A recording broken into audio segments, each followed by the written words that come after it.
¿Cómo se genera electricidad en una bobina mediante la inducción electromagnética? Actividad B2 Selectividad. Convocatoria extraordinaria julio de 2022. Inducción electromagnética. Física segundo de bachillerato.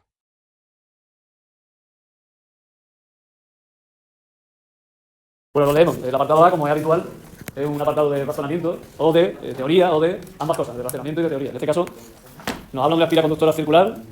Voy haciendo, a medida que lo voy leyendo, voy haciendo un esquema. Yo digo igual la espiral circular.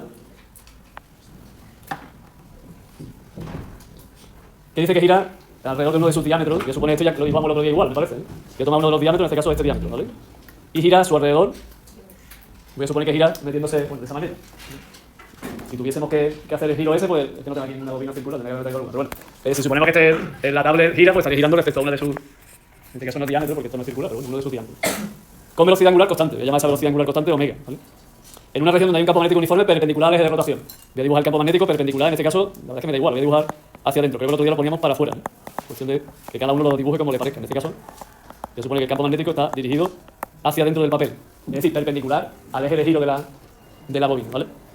Y nos dice que razonemos qué le ocurre al valor máximo de la fuerza electromotriz. El valor máximo de la fuerza electromotriz nosotros lo hemos llamado o epsilon sub 0 o, si queréis, lo llamamos fuerza electromotriz inducida máxima. Nos dice que qué pasará con ese valor en dos circunstancias. Si se duplica el radio de la espiral, voy a llamar al nuevo radio R', y sería dos veces el anterior, que lo voy a llamar R. Ya supone que este radio inicialmente es R. Y ahora se hace el doble. Se duplica el radio de la espiral por un lado o se duplica el periodo de la rotación. Vamos a suponer que esto tiene un periodo T y ahora se duplica ese periodo.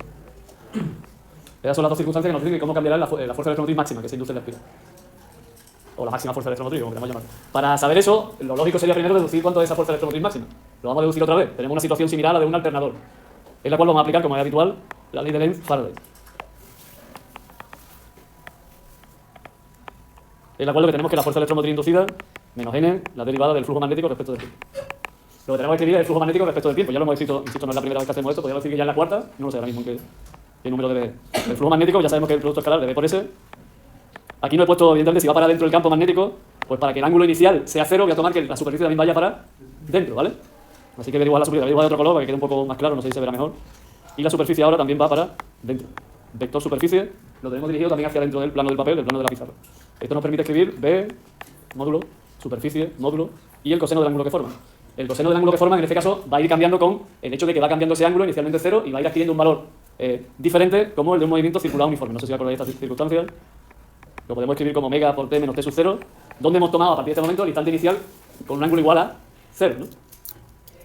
Es decir, que lo que estamos haciendo aquí, para empezar, porque habrá que empezar de alguna manera, es que en el instante inicial, que supone que este es el instante inicial, el flujo es máximo y el ángulo que forman S y B es 0, ¿de acuerdo? Este instante inicial va a ser el instante inicial 0, no cualquiera, sino el 0. Así que, con esa situación, el ángulo que va describiendo, el ángulo que describe en este caso, el ángulo que forma la superficie del campo magnético, mejor dicho, va cambiando como omega por t. Y eso me permite escribir ya el flujo magnético en función del tiempo. Igual este sobra, perdón. De manera que tendré el módulo del campo magnético, el módulo del vector superficie, que es el área de la superficie, y el coseno de omega por t. Ahora ya sí puedo aplicar la ley de Lenz-Faraday derivando ese flujo magnético para hallar la fuerza electromotriz inducida. Nos quedaría menos n y la derivada respecto del tiempo de el módulo de B, que es una constante porque el campo no cambia, el módulo de la superficie, que en principio no cambia, y el coseno de omega por t, que es el que cambia con el tiempo. Esto nos lleva a la fuerza electromotriz inducida, que sería menos n, módulo de B, módulo de S, menos seno de omega por t, que sería la derivada del coseno, y por la derivada del argumento, la derivada del ángulo que está dentro del coseno, que sería omega. El menos lo convertimos en un más y nos quedaría ya el resultado definitivo, de cómo cambia la fuerza electromotriz inducida en función del tiempo. Apareciendo el valor máximo de esa fuerza electromotriz inducida, que es este de aquí. Eso sería epsilon sub 0, n, por b. Podemos decirlo de siempre, ese valor máximo es para el seno igual a 1, pero también vale para el seno igual a menos 1, así que tomamos el valor positivo de esa cantidad que está delante del seno. Ya me da igual cómo sea el seno, ¿me explico? ¿No? ¿Vale? Lo de los valores máximos, llevamos un tiempo ya discutiendo esa cuestión. Ese sería el valor máximo y eso es lo que queremos saber, cómo cambia en las dos circunstancias que me está diciendo el ejercicio, ¿vale? Lo que pasa es que como en este caso tenemos una espiral circular, ¿no? Voy a escribir esto para una espiral circular, ¿sí? Y para una espiral circular la superficie sería pi por el radio al cuadrado. ¿Estamos de acuerdo? Sería el área del círculo, no de la circunferencia. Bueno, estoy escribiendo otra vez ese. Quería escribir pi por el radio al cuadrado. Pi, radio al cuadrado, voy a quitar esto de aquí, que ya sabemos que es epsilon sub 0. Y por omega. Es decir, que en este caso tenemos esa fuerza electromotriz máxima y así sí podemos estudiar cómo cambia cuando se duplica el radio, ¿no? Primero, ¿no? Y cómo cambia cuando se duplica el periodo. Vamos a empezar por el radio, ¿no? ¿Vale? Hemos visto entonces cómo es la fuerza electromotriz inducida máxima. ¿De qué depende? ¿Veis que depende del número de espiras? Pues vaya, en este caso es una, así que sería n igual a 1, pero la verdad es que me da igual para ver la variación que sea una como que sean 20. Salvo que variásemos el número de espiras, claro. Depende del campo magnético, ¿no? Depende del radio al cuadrado y depende de la frecuencia. Por cierto, ahora cuando veamos el segundo caso, como queremos ver que depende del periodo, explicaremos esto de la frecuencia, depende de la velocidad angular. Me ha salido de la frecuencia por la frecuencia angular del movimiento armónico simple, depende de la velocidad angular con la que esté girando. Digo que en el segundo subapartado, como quieren que veamos cómo cambia respecto del periodo, escribiremos omega en función del periodo también, ¿vale? Si queréis lo escribimos ya, escribí ya, me hace ilusión. Ya escribí ya también la fuerza electromotriz inducida en función del radio y del periodo, ¿no? Recordando que el periodo en un movimiento circular uniforme es 2pi partido por omega, ¿no? Y por tanto, omega es 2pi partido por el periodo. Eso significa que podemos escribir la fuerza electromotriz máxima como n por b por pi por el radio al cuadrado y por 2pi partido por el periodo, ¿de acuerdo? Lo cual ya tenemos lo que nos interesa, ver cómo depende del radio y cómo depende del periodo. Nos vamos al subapartado I y decimos que el radio se está duplicando. ¿Qué creéis que le va a pasar a la fuerza electromotriz máxima si todo lo demás se mantiene igual? Aumentará en ¿cuántas veces? El doble si no tuviese al cuadrado del radio, claro. Así que vamos a escribirlo por si alguien se despista y calculamos cómo cambia. Evidentemente va a cambiar 4 veces, no va a ser el doble, va a aumentar 4 veces. ¿Vale? La fuerza electromotriz máxima prima será 4 veces la fuerza electromotriz anterior. Pero vamos a comprobarlo. Vamos a escribir la fuerza electromotriz prima, donde ponemos el radio R' y lo elevamos al cuadrado. Escribimos ahora quién es ese radio.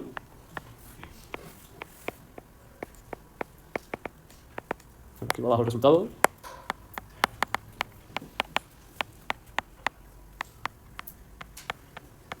Y lo comparamos con el anterior. Vemos que es 4 veces más grande eso, ¿no? Vemos que aparece este 4 aquí, que hace que sea 4 veces más grande, que bueno, se me ha olvidado poner aquí el cuadrado, perdonadme.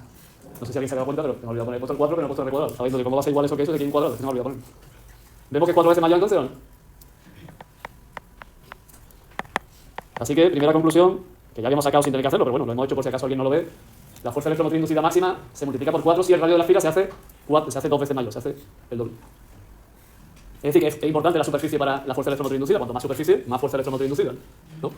Segundo subapartado, en este caso queremos que el periodo aumente al doble. ¿Qué creéis que le va a pasar ahora a la fuerza electromotriz inducida? Bueno, vamos a llamarlo bueno, llamamos prima igual, que le vamos a llamar otra cosa. ¿Qué creéis que le va a pasar? ¿Se reducirá a cuánto? ¿Estamos de acuerdo que se reducirá a la mitad? Lo comprobamos, ¿no? N se mantiene igual, B se mantiene igual, ahora el radio también se mantiene igual. Y lo que vamos a cambiar es el periodo. Va a ser D', que lo multiplicamos por 2. Es decir, que esto comparado con el de antes, estamos viendo que está este 2 dividiendo, ¿no? Respecto al anterior. Y eso nos lleva a que esto es epsilon sub 0 partido por 2. ¿Tiene sentido que si duplicamos el periodo baje la fuerza electromotriz inducida? Eso por un lado. Y luego, desde el punto de vista físico, aumentar el periodo significa que va a rotar más lentamente, ¿no? Eso. Si aumentamos el periodo, significa que gira más lentamente porque tarda más tiempo en dar una vuelta, ¿no? Y si gira más lentamente, a la vista de que dependía de omega, cuanto más rápido gire, según además dice la ley de Faraday, cuanto más rápido cambie el flujo magnético, mayor será la fuerza electromotriz inducida. Si gira más lento, la fuerza electromotriz inducida tiene que ser menor. O sea que físicamente hablando también tiene sentido, aparte de que matemáticamente estamos viendo que eso ocurre. Igual que antes el hecho de que aumentemos la superficie, aumenta también el hecho de que haya más líneas de flujo que cambien. Líneas de campo magnético que estén cambiando, más cantidad de flujo que esté cambiando. Más cantidad de flujo que esté cambiando significa mayor fuerza electromotriz inducida. ¿Alguna aclaración sobre eso entonces? Hemos deducido primero cómo es la fuerza electromotriz inducida en una situación de este tipo, que insisto, puede ser la cuarta vez que lo hemos hecho, aparte de que está hecho en los apuntes, si queréis nuevamente visualizarlo, cómo se hace esta situación, donde la clave está en que el ángulo con el que cambia, el ángulo que forma, mejor dicho, el vector campo y el vector superficie cambia como si fuese un movimiento circular uniforme. ¿Vale? Nos vamos al apartado B entonces ya. El apartado B, como siempre suele ocurrir, es un apartado en el que ya nos preguntan algo en lo cual no solo nos lo preguntan, sino que lo calculemos. Va de lo mismo, vale fuerza electromotriz inducida. En este caso tenemos una bobina circular otra vez. Veis ahora escribiendo los datos más que otra cosa, ¿no? Porque el dibujo va a ser un poco más complicado, puesto que estáis viendo ahí que va a formar 60 grados con la... A ver cómo intento dibujarlo, ¿vale? Esta situación. Que eso ya no es tan fácil dibujarlo en el plano de la pizarra, o por lo menos que se vea bien. 75 espiras, el radio ahora es de 0,03 metros, es decir, 3 centímetros. Está dentro de un campo magnético que cambia. Su módulo, de hecho, aumenta, dice, y pasa de 4 teslas a 10 teslas en 4 segundos. La dirección en este caso forma un ángulo de 60 grados con el eje de la bobina. Eso quiere decir que el ángulo que forman es de 60 grados. Porque el eje de la bobina, voy a intentar dibujar la bobina. Ahora la bobina la estoy dibujando como si estuviese en el plano del suelo, no en el plano de la pizarra. Estoy dibujándolo en perspectiva, ¿eh? El eje de la bobina sería ese, ¿no? Y el campo magnético está formando un ángulo con el de 60 grados. Digo el campo magnético, no sé, me apetece dibujarlo en rojo, ¿vale? Este ángulo que forman es de 60 grados. De hecho, este 60 grados voy a llamar entonces a este vector, este será el vector superficie, ¿de acuerdo? El vector superficie de la bobina será ese. La bobina, recordad que tiene más vueltas, ¿eh? Tiene aquí otra vuelta, y otra vuelta, y otra vuelta, y otra vuelta, y así hasta 75 vueltas, ¿vale? Pero como podéis imaginar, no voy a darle 75 vueltas aquí porque nos vamos a estar un rato aquí dándole vueltas a esto. ¿De acuerdo? Tenemos una bobina, ¿vale? ¿Entendemos la situación o no? ¿Se ve en qué consiste la situación? En este caso no tenemos más remedio que hacer algo de perspectiva, porque yo no soy capaz de dibujar en la pizarra algo sin darle perspectiva, algo que fuera un ángulo de 60 grados, ¿no? Salvo, insisto, que en vez de dibujar así la superficie, la dibuje plana, y la dibuje como si fuese una línea, ¿me explico? ¿No? Que también podría hacerlo, ¿no? La superficie podría ser esta podría ser la bobina, ¿no? Este sería su eje, y aquí estaría el campo magnético, ¿vale? Formándolo 60 grados, ¿de acuerdo? Y tengo la bobina puesta de frente, pero no veo la superficie, sino que veo el exterior de la bobina. ¿Sí? Bueno, me preguntan en un apartado, subapartado primero, cuál es la fuerza electromotriz inducida. Realmente vamos a calcular el valor medio, aunque dice que varía de manera constante, podríamos hacerlo de otra manera, pero es que yo creo que no es necesario decir ni siquiera que es el valor medio, porque en realidad como varía de forma constante, el valor medio y el valor instantáneo, ¿cómo son? El mismo, ¿vale? Así que vamos allá al valor medio y vamos a decir que ese valor medio es el mismo porque varía de forma constante, ¿de acuerdo? Y dice que razonemos con ayuda de un esquema el sentido de la corriente inducida. La verdad es que, insisto, esta vez no sé por qué me piden eso, porque no puedo dibujarlo bien, lo veis, ¿no? No puedo dibujarlo bien, y si lo dibujo en perspectiva vamos a encontrar ya el problema ese de hacia dónde gira esto en la perspectiva que estemos dibujando, pero bueno, lo intentaremos dibujar. Ellos son los que están buscando el problema de darle un ángulo al campo magnético hace que sea así. Así que también nos pide cuál es el sentido de la corriente. Y el segundo subapartado me dice si la bobina pudiera girarse, razón y cómo debería orientarse para que no se produjera corriente. Primera situación. Y la segunda para que esa corriente fuera la mayor posible. Es decir, que en realidad este subapartado son dos, ¿no? Aunque va de lo mismo, girarla activa para que haya más o menos corriente, para que no la haya en un caso, y para que sí la haya máxima en otro caso. Pero en realidad son dos cosas, me están preguntando. Además, son cosas de razonamiento en este caso. Así que aquí combinamos cálculo y razonamiento. De hecho, hay solo un cálculo y tres razonamientos, ¿no? En este caso, me pide que razonemos tres cosas distintas. El sentido de la corriente, cómo giramos la bobina para que no haya corriente, cómo giramos la bobina para que la corriente sea máxima. O sea, hay tres situaciones que piden que razonemos. Bueno, empiezo con el cálculo entonces. La fuerza electromotriz inducida, ya sabemos que la vamos a obtener a partir de la ley de Lenz-Faraday. ¿Qué me dice inicialmente? Que esa fuerza electromotriz inducida menos n derivada del flujo magnético respecto del tiempo. En este caso, como hemos dicho, vamos a hallar la fuerza electromotriz media, ¿vale? Porque va a ser la misma que la instantánea, puesto que el cambio del campo magnético, del módulo del campo magnético es constante, un cambio uniforme, un cambio como ocurre con el movimiento rectilíneo uniforme, donde la velocidad instantánea y la velocidad media todo el rato valen lo mismo. Total, que necesito calcular cómo vale esa variación del flujo magnético. Pero claro, la variación del flujo magnético va a estar impulsada, va a estar promovida, va a estar producida por la variación del campo magnético, realmente, es lo único que está cambiando ahí. De todas formas, escribimos como el flujo magnético en general, ya lo hemos escrito antes.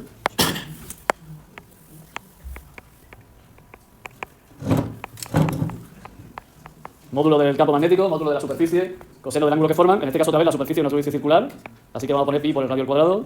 Y en este caso el coseno no lo podemos quitar porque son 60 grados, así que tenemos que dejarlo 60 grados ahí, ¿vale? Digo que entonces la variación del flujo magnético, espero que lo entendamos, se va a deber a la variación de ¿quién? Del módulo del campo, ¿no? Porque tanto la superficie como el ángulo no van a cambiar. Así que escribimos esa idea, la voy a escribir ya para no estar escribiendo más o haciendo más cálculos de los necesarios. Voy a escribir entonces que la variación del flujo magnético en este caso va a ser igual a la variación del módulo del campo magnético por la superficie y por el coseno del ángulo que forma, ¿vale? ¿Estamos de acuerdo o no? Por tanto ya puedo calcular la fuerza electromotriz inducida, que recordar es menos n, variación de flujo magnético, variación de tiempo, ¿vale? Puedo escribir esto ya como menos n, la variación del módulo del campo magnético, por pi, por r cuadrado, por el coseno del ángulo que forman el campo magnético y el vector superficie, y dividido entre el intervalo de tiempo que está transcurriendo, ¿no? Pues nada, sustituyo, ¿no? Eran 75 vueltas, ¿no? La variación del campo magnético pasaba de 4 a 10 teslas, si me equivoco me lo decís, por favor, ¿no? Era eso, ¿no? Es que ahora no está aquí el enunciado, he puesto dejado la pizarra un poco más grande porque si no, con los enunciados me queda media pizarra ahí triste, ¿no? El radio también, si no mal no recuerdo, es 0,03 metros, este ángulo es de 60 grados, y el tiempo transcurrido también, si mal no recuerdo, son 4 segundos. Si alguien lo ha calculado, me dice lo que da, porque yo no lo he calculado todavía. Estaba esperando este momento para coger la calculadora. Menos 0,16. Si alguien lo quiere comprobar, ¿tú también te da eso? Estupendo. Menos 0,16 voltios sería la fuerza electromotriz inducida. En este caso, ese signo menos ahora explicaremos que tiene su relación con el dibujo que hemos hecho antes y el vector superficie que hemos tomado antes, ¿vale? ¿Algún problema con el cálculo de la fuerza electromotriz inducida? ¿No? Nos da negativo, lógicamente, porque el campo en este caso, al contrario de todas las veces que lo habíamos hecho antes, siempre se reducía. Y salía positiva esa fuerza electromotriz inducida. Pero en este caso está aumentando el campo y por eso la fuerza electromotriz inducida nos sale negativa. Y ahora veremos lo que significa. Eso es una polaridad que implica un sentido de la corriente inducida que vamos a explicar ahora cuál es. ¿Vale? Voy a volver a hacer el dibujo de antes, más o menos. Tampoco queremos aquí hacer un dibujo demasiado para explicar cómo sería el sentido de la corriente inducida. ¿De acuerdo? Voy a volver a dibujar. Voy a un poco más estrecho para que se vea. Está eso en el plano. hemos tomado el vector superficie para arriba y recordemos que el campo magnético era el que formaba ese ángulo. ¿Qué es lo que va a estar ocurriendo al aumentar el módulo del campo magnético? Estamos ya explicando cómo va a ser el sentido de la corriente inducida. ¿Qué digo que va a estar ocurriendo al aumentar el módulo del campo magnético? Pues que aumenta el número de líneas que atraviesan la superficie, ¿no? Y por tanto aumenta el campo magnético que está, vamos a decir, saliendo de la superficie. Lo vemos, ¿no? Pasa que sale con un cierto ángulo, pero sale de la superficie. ¿Cómo será el campo magnético inducido que se genere en la espira? Si está aumentando las líneas que salen, el campo magnético inducido debería ser un campo magnético que esté dirigido entrando en la espiral. Lo voy a dibujar de rojo. El campo magnético inducido tendría que ser así, ¿no? Pero no entraría con el mismo ángulo que el... La espira es así, Gonzalo. La espira solo tiene una posibilidad de generar campo inducido. La espira está colocada de esa manera. Entonces, la corriente que circule en él va a generar un campo que es perpendicular a la espira. Eso lo hace la espira. El campo inducido lo hace la espira. Entonces, solo tiene una posibilidad, es la que le dé la geometría que tiene la espira. No depende de cómo sea, en este caso, el campo que lo está induciendo, sino de la propia geometría de la espira. Entonces, si la espira es plana y está en el plano S, la corriente va a circular por ella y el campo va a ser perpendicular a la espira, ¿de acuerdo? O por lo menos prácticamente perpendicular. Entonces, solo es perpendicular en el eje de la espira. Los demás puntos va a salir con cierto ángulo, pero nosotros ahora mismo vamos a pintar más o menos en el propio eje de la espira. De todas formas, todo el campo inducido solo nos sirve en este caso para ver cuál es la corriente inducida. Que la corriente inducida en este caso tendría que producir ese campo. ¿Y cómo será la corriente inducida para producir un campo que vaya hacia abajo? Pues según lo que ocurre en el magnetismo, la corriente tiene que tener un sentido, en este caso, el que marca los otros dedos, que sería, a ver si sale ahí en la perspectiva, sería una corriente que circularía de esta manera. ¿Vale? Una forma de que quede claro que la corriente entra hacia dentro del papel y sale hacia nosotros, ¿no? Lo podemos dibujar. La corriente inducida estaría, a ver si estáis de acuerdo, que entra por aquí, ¿no? ¿Estamos de acuerdo que entra por ahí? Y que saldría por aquí, ¿no? Por si no queda clara la perspectiva de lo que está ocurriendo. ¿Entendemos eso o no? Sale por este lado, gira en este sentido y luego se mete por el otro lado, para que gire de esta manera y el campo magnético inducido sea hacia abajo.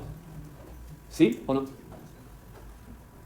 Digo, que aunque lo hagamos en perspectiva, tenemos una herramienta para que el que nos lo esté mirando diga, ¿hacia dónde va la corriente? Pues sale por la derecha y entra por la izquierda, ¿de acuerdo? ¿Lo entendemos? O sea, tenemos una herramienta, aunque estemos dibujándolo en perspectiva, hay una pequeña herramienta que nos permite entender eso. Y ahora viene lo otro que estábamos diciendo, el signo de la fuerza electromotriz inducida. ¿Por qué? ¿Qué tiene que ver el signo con ese campo inducido? ¿Vemos que el campo inducido tiene sentido contrario a la superficie? Pues eso es lo que significa ese signo menos.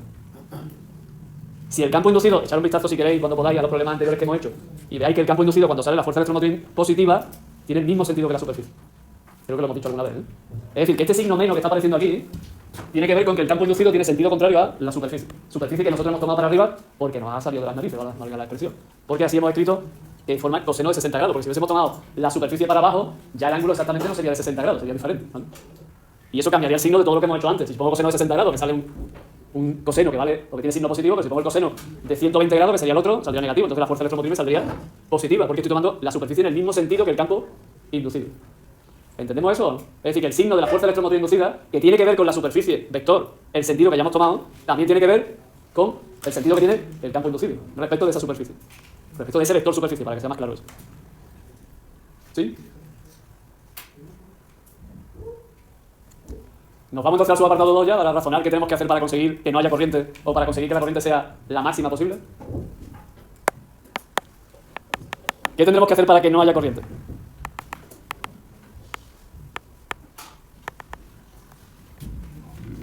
Pues para que no haya corriente no tendría que haber fuerza electromotriz inducida. Y en este caso lo que queremos es reorientar la espira para que no haya corriente. ¿Cómo tenemos que reorientar la espira para que no haya corriente y por tanto no haya corriente significa que la fuerza electromotriz inducida sea cero? ¿Cómo consigo que la fuerza electromotriz inducida que está aquí escrita sea cero?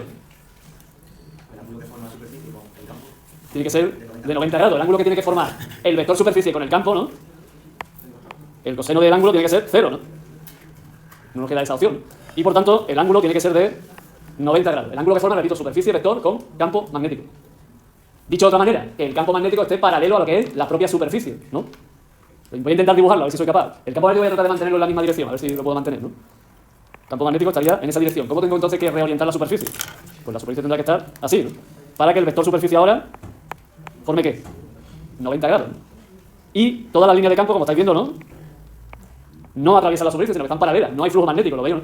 Al no haber flujo magnético, puedo cambiar el campo como me dé la gana, porque por mucho que lo cambie, va a seguir sin haber flujo magnético. Y por tanto, si no hay flujo magnético al principio, no hay flujo magnético en medio, no hay flujo magnético al final, no cambia el flujo magnético, no hay fuerza electromotriz inducida y no hay corriente inducida. ¿Estamos de acuerdo con eso? ¿Sí?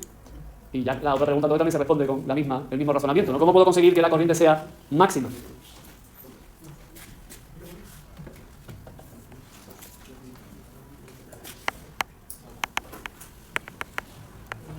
Esto implicará que la fuerza electromotriz inducida sea también ¿cómo? la mayor posible. ¿Y cómo conseguimos eso según el ángulo que teníamos que poner? Si antes era el 60 grados y nos daba un valor, ¿cómo hemos visto que siempre conseguimos lo máximo? ¿Con qué ángulo? Con 0, ¿no? Porque el ángulo tiene que darnos un coseno de 1. Estamos la de siempre, puede ser 1 menos 1, pero bueno, para nosotros vamos a tomar el 1 porque me da igual poner el vector superficie paralelo al campo que ponerlo antiparalelo, porque es la misma situación realmente. Esto implica que el ángulo tiene que ser de 0 grados, ¿no? Y si teníamos que el campo magnético tenía esa dirección, ahora vamos a tener que poner la espira de manera que consigamos que el vector superficie también tenga la misma dirección y el mismo sentido. Bueno, digo que el mismo sentido nos da igual, teniendo en cuenta que se trata de una espira plana. Así que lo podría haber dado la vuelta y ponerlo con 180 grados y también valdría, ¿lo entendemos, no? Entendemos eso, que el máximo me da igual que esté orientado en el mismo sentido que en sentido contrario, porque va a ser máximo igualmente, ¿vale? Así que en realidad podemos ponerlo así o podemos poner más menos 1, ¿no? Y el ángulo puede ser de 0 grados o de 180 grados realmente también, si entendemos que ese ángulo es el del vector superficie. Lo he pintado ahora el vector superficie de otro color, para que se vea mejor, si me parece que aquí está también, que parece otra línea de campo, quiero decir, ¿no? Para que tenga la misma dirección, el mismo sentido, o me da igual pintarlo también en sentido contrario. ¿Me explico? O sea, tener la línea de campo, dibujar la superficie, que va a ser la misma, pero ahora el vector superficie lo tenemos en sentido contrario. Que en realidad, como lo estamos eligiendo nosotros cuál es el sentido del vector superficie, la verdad es que da lo mismo. Estaríamos consiguiendo la misma expresión máxima del flujo magnético y, por tanto, cuando varíe el campo, que lo que está variando el módulo del campo, vamos a conseguir la máxima fuerza electromotriz posible. ¿Alguna cuestión?